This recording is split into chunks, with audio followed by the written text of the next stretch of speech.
Good morning, America, or perhaps I should say good afternoon, depending on where you're tuning in from.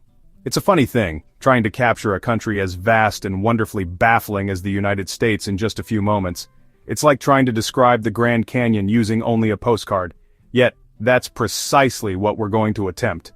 We are going on a little journey, a brief 8-minute tour through the clockwork of American life, from the first yawn to the final flick of the remote control. Now, you might picture America as a land of Hollywood stars, but that's just the shiny brochure. The real America is found in the quiet suburbs, the sleepy farm towns, and the bustling city streets. It's in the sizzle of bacon in a pan, the rumble of a yellow school bus, and the friendly nod from a neighbor fetching their mail. The American morning doesn't so much start as it erupts. It begins with the relentless beep, buzz, annoyingly cheerful jingle of an alarm clock, a sound that signals the official end of slumber and the start of the daily race. For millions, the very first act of the day is a pilgrimage to the kitchen, a journey undertaken in a state of semi-consciousness for the sacred ritual of making coffee. The coffee maker is a non-negotiable appliance in the American home, a veritable shrine to caffeine. Breakfast itself is a fascinatingly varied affair. For some, it is a leisurely sit-down event. You'll see plates piled high with scrambled eggs, crispy bacon that snaps with a satisfying crackle, and perhaps a stack of fluffy pancakes drowning in a sea of maple syrup. But on a typical weekday, speed is of the essence. Cereal is king, a universe of sugary hoops, crunchy flakes, and marshmallow shapes. It's a meal consumed in minutes, often while standing up. Then comes the flurry of getting ready, a chaotic ballet performed in bathrooms and bedrooms across the nation. The journey to work or school is a daily migration of epic proportions. In the sprawling cities, this means joining a river of steel, cars bumper to bumper on multi-lane highways. Radio hosts become companions, their voices filling the solitary confinement of the automobile. Music, news, call-in shows, small rituals in a moving box of steel. For others, it's a descent into the subterranean world of subways, a crowded, rumbling universe where people master the art of ignoring everyone around them. A book, a podcast, or the mesmerizing glow of their phone. Once at the office, the American workday begins. The modern office is a landscape of ergonomic chairs, computer monitors, and the gentle, persistent tapping of keyboards. Meetings are a cornerstone of this world, gatherings to discuss strategies, review progress, and look at charts that go up, down, or sideways. The coffee pot finds its corporate cousin here, a communal watering hole. Meanwhile, the school is its own world, bell punctuations, classrooms, and the Pledge of Allegiance. Life in an American city is a symphony of constant motion and sound. The day is underscored by the sound of sirens, car horns, and the distant rumble of a passing elevated train. People walk with a purpose, a brisk pace, navigating crowded sidewalks in an intricate dance.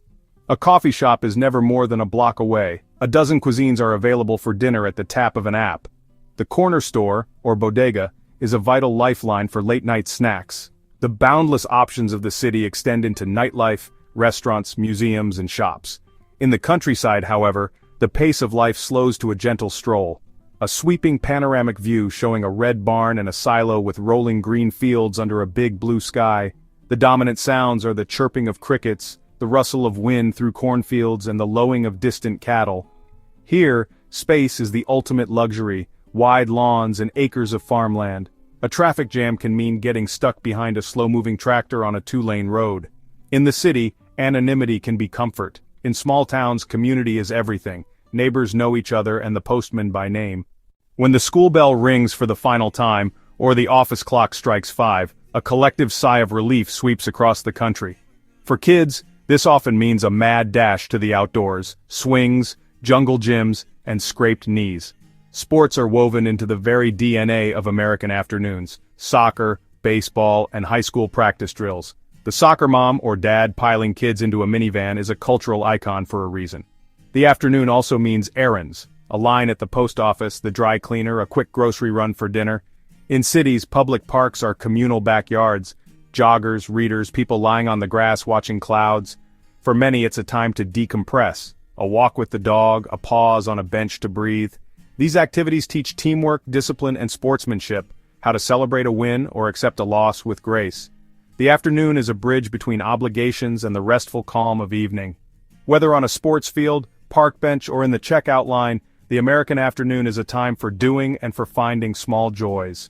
a period of active engagement with family, community, and the simple, pleasant business of living. Shopping in America is more than a necessity, it's practically a national pastime.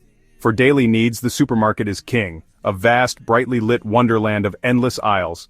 Here you can find 20 different types of mustard, a wall of breakfast cereals, and produce flown in from every corner of the globe. Beyond the supermarket lies the mall, a climate-controlled social hub and a suburban temple of commerce. You can buy jeans, get your eyes checked, and eat a pretzel the size of your head.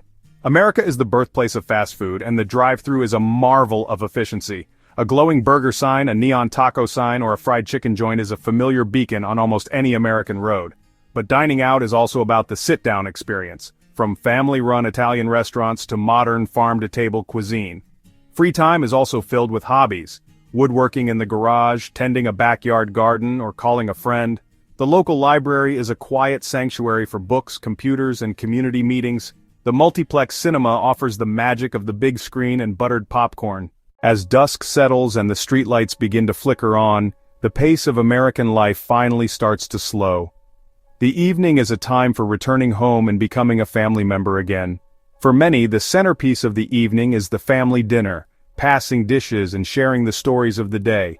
Even a quick meal of pasta or takeout pizza becomes an anchor in the daily flow. After dinner, the living room often becomes the heart of the home. The television now takes center stage. This is prime time: sitcoms, dramas, reality competitions, and increasingly, personalized streaming.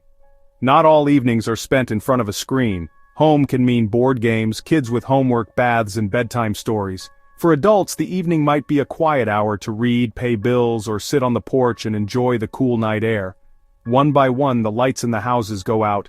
The televisions are turned off, the books set aside. The final click of the light switch that the real life of the country is lived. It's not grand or dramatic, but it's honest and true. It is the steady, comforting rhythm of American life, ready to begin all over again with the next sunrise.